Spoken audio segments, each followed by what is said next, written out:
Sixth Voyage.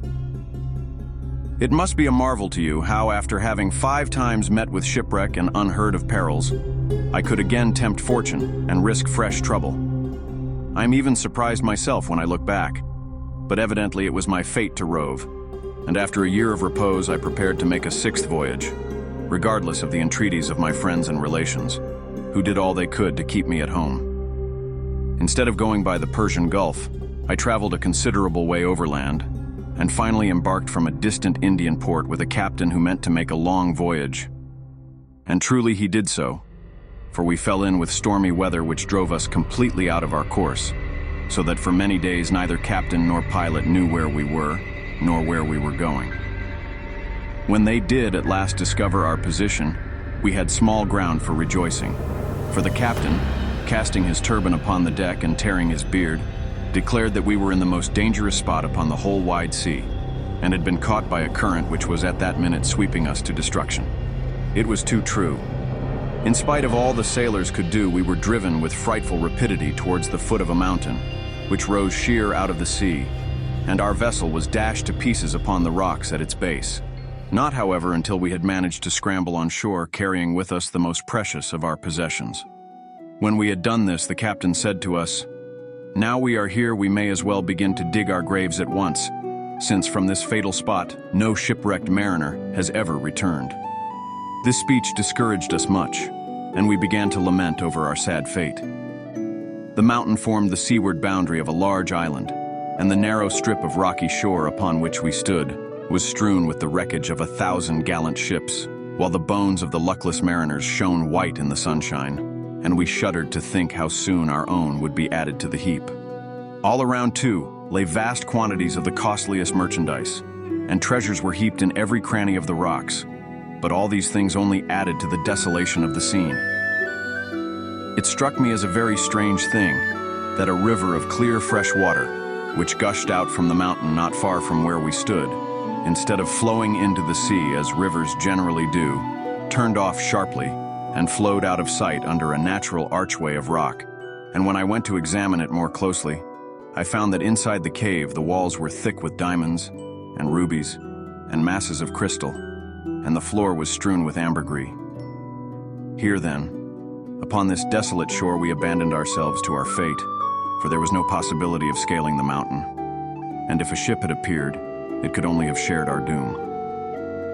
The first thing our captain did was to divide equally amongst us all the food we possessed, and then the length of each man's life depended on the time he could make his portion last. I myself could live upon very little. Nevertheless, by the time I had buried the last of my companions, my stock of provisions was so small that I hardly thought I should live long enough to dig my own grave, which I set about doing, while I regretted bitterly the roving disposition which was always bringing me into such straits, and thought longingly of all the comfort and luxury that I had left. But luckily for me, the fancy took me to stand once more beside the river, where it plunged out of sight in the depths of the cavern, and as I did so, an idea struck me. This river, which hid itself underground, doubtless emerged again at some distant spot. Why should I not build a raft and trust myself to its swiftly flowing waters? If I perished before I could reach the light of day once more, I should be no worse off than I was now, for death stared me in the face, while there was always the possibility that, as I was born under a lucky star, I might find myself safe and sound in some desirable land. I decided at any rate to risk it, and speedily built myself a stout raft of driftwood with strong cords, of which enough and to spare lay strewn upon the beach. I then made up many packages of rubies, emeralds, rock crystal, ambergris, and precious stuffs, and bound them upon my raft, being careful to preserve the balance, and then I seated myself upon it, having 2 small oars that I had fashioned laid ready to my hand, and loosed the cord which held it to the bank. Once out in the current, my raft flew swiftly under the gloomy archway, and I found myself in total darkness, carried smoothly forward by the rapid river. On I went, as it seemed to me, for many nights and days. Once the channel became so small that I had a narrow escape of being crushed against the rocky roof, and after that I took the precaution of lying flat upon my precious bales. Though I only ate what was absolutely necessary to keep myself alive, the inevitable moment came when, After swallowing my last morsel of food, I began to wonder if I must, after all, die of hunger. Then, worn out with anxiety and fatigue, I fell into a deep sleep, and when I again opened my eyes, I was once more in the light of day. A beautiful country lay before me, and my raft, which was tied to the riverbank, was surrounded by friendly-looking black men. I rose and saluted them, and they spoke to me in return, but I could not understand a word of their language. Feeling perfectly bewildered by my sudden return to life and light, I murmured to myself in Arabic, "Close thine eyes, and while thou sleepest, heaven will change thy fortune from evil to good." One of the natives, who understood this tongue, then came forward saying, "My brother, be not surprised to see us. This is our land, and as we came to get water from the river, we noticed your raft floating down it, and one of us swam out and brought you to the shore. We have waited for your awakening. Tell us now whence you come, and where you were going by that dangerous way." I replied that nothing would please me better than to tell them, but that I was starving, and would fain eat something first. I was soon supplied with all I needed, and having satisfied my hunger, I told them faithfully all that had befallen me. They were lost in wonder at my tale when it was interpreted to them, and said that adventures so surprising must be related to their king only by the man to whom they had happened. So, procuring a horse, they mounted me upon it, and we set out, followed by several strong men carrying my raft just as it was upon their shoulders. In this order we marched into the city of Sindbad, where the natives presented me to their king, whom I saluted in the Indian fashion, prostrating myself at his feet and kissing the ground. But the monarch bade me rise and sit beside him, asking first what was my name. "I am Sinbad," I replied, "whom men call the Sailor, for I have voyaged much upon many seas." "And how come you here?" asked the king. I told my story, concealing nothing, and his surprise and delight were so great that he ordered my adventures to be written in letters of gold and laid up in the archives of his kingdom. Presently my raft was brought in, and the bales opened in his presence, and the king declared that in all his treasury there were no such rubies and emeralds as those which lay in great heaps before him. Seeing that he looked at them with interest, I ventured to say that I myself and all that I had were at his disposal, but he answered me smiling, "Nay, Sinbad, heaven forbid that I should covet your riches. I will rather add to them, for I desire that you shall not leave my kingdom without some tokens of my goodwill." He then commanded his officers to provide me with a suitable lodging at his expense, and sent slaves to wait upon me and carry my raft and my bales to my new dwelling place. You may imagine that I praised his generosity and gave him grateful thanks, nor did I fail to present myself daily in his audience chamber, and for the rest of my time I amused myself in seeing all that was most worthy of attention in the city. The island of Sindbad being situated on the equinoctial line, the days and nights there are of equal length. The chief city is placed at the end of a beautiful valley, formed by the highest mountain in the world, which is in the middle of the island. I had the curiosity to ascend to its very summit, for this was the place to which Adam was banished out of paradise. Here are found rubies and many precious things, and rare plants grow abundantly, with cedar trees and cocoa palms. On the seashore and at the mouths of the rivers the divers seek for pearls, and in some valleys diamonds are plentiful. After many days I petitioned the king that I might return to my own country, to which he graciously consented.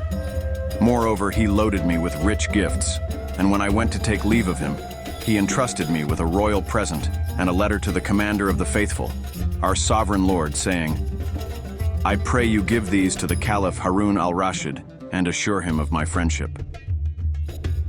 I accepted the charge respectfully and soon embarked upon the vessel which the king himself had chosen for me.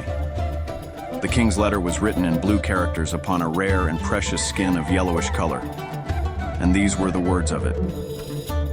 "The king of the Indies, before whom walk 1,000 elephants, who lives in a palace, of which the roof blazes with 100,000 rubies, and whose treasure house contains 20,000 diamond crowns, to the Caliph Harun al-Rashid sends greeting. Though the offering we present to you is unworthy of your notice, We pray you to accept it as a mark of the esteem and friendship which we cherish for you, and of which we gladly send you this token, and we ask of you a like regard if you deem us worthy of it. Adieu, brother. The present consisted of a vase carved from a single ruby, 6 inches high and as thick as my finger. This was filled with the choicest pearls, large, and of perfect shape and luster. Secondly, a huge snakeskin, with scales as large as a sequin, which would preserve from sickness those who slept upon it. Then quantities of aloes wood, camphor, and pistachio nuts. And lastly, a beautiful slave girl, whose robes glittered with precious stones. After a long and prosperous voyage, we landed at Balsora, and I made haste to reach Baghdad. And taking the king's letter, I presented myself at the palace gate, followed by the beautiful slave and various members of my own family, bearing the treasure. As soon as I had declared my errand, I was conducted into the presence of the Caliph, to whom, after I had made my obeisance, I gave the letter and the king's gift, and when he had examined them, he demanded of me whether the Prince of Sindbad was really as rich and powerful as he claimed to be. Commander of the faithful, I replied, again bowing humbly before him, I can assure your majesty that he has in no way exaggerated his wealth and grandeur. Nothing can equal the magnificence of his palace. When he goes abroad, his throne is prepared upon the back of an elephant, and on either side of him ride his ministers, his favorites, and courtiers. On his elephant's neck sits an officer, his golden lance in his hand, and behind him stands another bearing a pillar of gold, at the top of which is an emerald as long as my hand. 1,000 men in cloth of gold, mounted upon richly caparisoned elephants, go before him, and as the procession moves onward, the officer who guides his elephant cries aloud, "Behold the mighty monarch, the powerful and valiant Sultan of the Indies, whose palace is covered with 100,000 rubies, who possesses 20,000 diamond crowns. Behold a monarch greater than Solomon and Mirage in all their glory." Then the one who stands behind the throne answers, "This king, so great and powerful, must die, must die, must die." And the first takes up the chant again, "All praise to him who lives forevermore." Further, my lord, in Sindbad no judge is needed, for to the king himself his people come for justice. The Caliph was well satisfied with my report. "From the king's letter," said he, "I judge that he was a wise man. It seems that he is worthy of his people and his people of him." So saying, he dismissed me with rich presents, and I returned in peace to my own house. When Sinbad had done speaking, his guests withdrew, Sinbad having first received 100 sequins, but all returned next day to hear the story of the 7th voyage. Sinbad thus began.